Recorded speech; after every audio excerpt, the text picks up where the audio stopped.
Hi friends, അപ്പോൾ നമുക്കിന്ന് desk ഡെക്കോറായിട്ടും ഗിഫ്റ്റായിട്ടൊക്കെ കൊടുക്കാൻ പറ്റിയ ഇങ്ങനത്തെ കുറച്ച് ഫ്ലവേഴ്സ് ഉണ്ടാക്കിയാലോ. വലിയ ബഡ്ജറ്റൊന്നും ഇല്ല കേട്ടോ, ബഡ്ജറ്റ് ഫ്രണ്ട്ലി ആയിട്ട് തന്നെ നമുക്ക് ഉണ്ടാക്കാൻ പറ്റുന്ന ഒരു ഫ്ലവറാണിത്. അപ്പോൾ നമുക്ക് എങ്ങനെ ഉണ്ടാക്കണമെന്ന് നോക്കിയാലോ. അപ്പോൾ അതിനായിട്ട് ഞാൻ കുറച്ച് നാപ്കിൻസാണ് എടുത്തിട്ടുള്ളത്, നമ്മുടെ ടിഷ്യൂ പേപ്പർ. അപ്പോൾ ഞാൻ കുറച്ച് കളർഫുൾ ആയിക്കോട്ടെ എന്ന് കരുതിയിട്ട് റെഡാണ് ചൂസ് ചെയ്തിരിക്കുന്നത്. നിങ്ങൾക്ക് വൈറ്റും നോർമൽ വൈറ്റും ചൂസ് ചെയ്യാം. നമ്മൾ ആദ്യം കണ്ട പോലെ വൈറ്റ് ആണെങ്കിലും നല്ല ക്ലാസ് ലുക്ക് തന്നെ കിട്ടും. അത് ഈ വീഡിയോയിൽ കാണുന്ന പോലെ തന്നെ ഇങ്ങനെ മടക്കിയിട്ട് ഒന്ന് കട്ട് ചെയ്തെടുക്കാം. നമുക്കിങ്ങനെ ഞാൻ ചെറിയ രീതിയിലുള്ള ഫ്ലവേഴ്സാണ് ഉണ്ടാക്കുന്നത്, അപ്പോൾ ഈ ഒരു സൈസിൽ മതി. ഞാനതിങ്ങനെ ഫോൾഡ് ചെയ്തതിന് ശേഷം നമുക്കിനി അതൊരു ഫ്ലവറിൻ്റെ ഷേപ്പിൽ കട്ട് ചെയ്തെടുക്കാം. അപ്പോൾ ഞാൻ പറയണതിനേക്കാൾ കൂടുതൽ നിങ്ങൾക്ക് വീഡിയോയിൽ കാണുമ്പോൾ കുറച്ചുകൂടി ക്ലിയർ ആവും. അപ്പോൾ ഇങ്ങനെ നമുക്ക് കട്ട് ചെയ്തെടുക്കാം. അങ്ങനെ നമ്മൾ കട്ട് ചെയ്തിട്ട് ഇങ്ങനെ ഒരു ഫ്ലവറിൻ്റെ ഷേപ്പിലാണ് കിട്ടുന്നത്. കണ്ടില്ലേ, ഇത് വലിയ പെർഫെക്ഷൻ ഒന്നും വേണമെന്നില്ല കേട്ടോ. നമുക്ക് കുറച്ചൊക്കെ തെറ്റിയാലും വലിയ പ്രശ്നമൊന്നുമില്ല. അതിനുശേഷം ഞാൻ ഡബിൾ സൈഡ് ടേപ്പ് വെച്ചിട്ടാണ് അതിൻ്റെ ഒരു സ്റ്റിക്കിൻ്റെ എൻഡിൽ ഞാൻ ഒട്ടിച്ചു കൊടുക്കുന്നത്. അപ്പോൾ നമുക്കിങ്ങനെ ടിഷ്യൂ പേപ്പറിൻ്റെ സെൻറ്ററിലൂടെ ഈ ഒരു രീതിയിൽ തന്നെ നമുക്ക് ഇറക്കിയിട്ട് ഇങ്ങനെ ഒന്ന് പ്രസ് ചെയ്ത് കൊടുക്കാം. അപ്പോൾ ആ ഒരു ഡബിൾ സൈഡ് ടേപ്പ് ഉള്ളതുകൊണ്ട് തന്നെ അത് പെട്ടെന്ന് തന്നെ സ്റ്റിക്ക് ആയിക്കോളും. അതിനുശേഷം ബാക്കിയുള്ള പെറ്റൽസും കൂടി നമുക്ക് അങ്ങനെ തന്നെ അറേഞ്ച് ചെയ്ത് കൊടുക്കാം.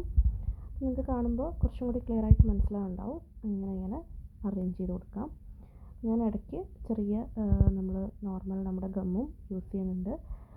ക്രാഫ്റ്റ് ഷോപ്പിലൊക്കെ കിട്ടുന്ന ഗമ്മാണ് കേട്ടോ ഇത്. നമ്മൾ പേപ്പേഴ്സൊക്കെ സ്റ്റിക്ക് ചെയ്യാനായിട്ട് ഉപയോഗിക്കുന്ന ഗമ്മാണിത്. നമുക്കത് വെച്ചിട്ട് ഇങ്ങനെ അറേഞ്ച് ചെയ്ത് കൊടുക്കാം.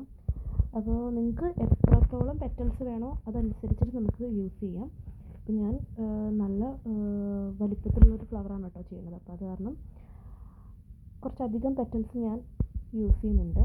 നിങ്ങൾക്ക് ചെറിയ ഫ്ലവറായിട്ട് മതിയെങ്കിൽ ഈ ഒരു സ്റ്റേജിലൊക്കെ നിങ്ങൾക്ക് സ്റ്റോപ്പ് ചെയ്യാം കേട്ടോ.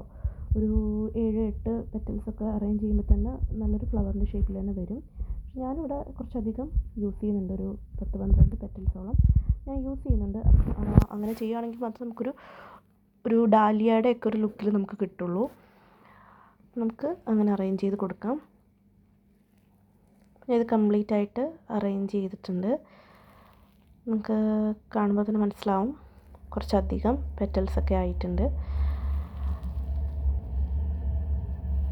നമുക്കിവിടെ വെച്ച് സ്റ്റോപ്പ് ചെയ്യാം കേട്ടോ. ഞാനിവിടെ വെച്ച് സ്റ്റോപ്പ് ചെയ്തിട്ടുണ്ട്. അങ്ങനെ ഫുള്ള് നമ്മൾ ഫിനിഷാക്കി എടുത്തിട്ടുണ്ട്. ഒരു ഫൈനൽ ലുക്ക് ഇങ്ങനെയാണ് വരുന്നത്. ഇത് ഞാൻ മുൻപുണ്ടാക്കിയ ഒരു വൈറ്റ് കളറിലെ ഫ്ലവറാണ്. അപ്പോൾ ഇതിൻ്റെ ഒരു ഫൈനൽ ലുക്ക് വരുന്നത് എങ്ങനെയാണെന്ന് നോക്കിയാലോ. ഇങ്ങനെയാണ് ഫൈനൽ ലുക്ക് വരുന്നത്. ഇഷ്ടമായെങ്കിൽ ലൈക്ക് ചെയ്യുക, ഷെയർ ചെയ്യുക, കമൻറ്റ് ചെയ്യുക, സബ്സ്ക്രൈബ് ചെയ്യുക. ടാറ്റ ബൈ.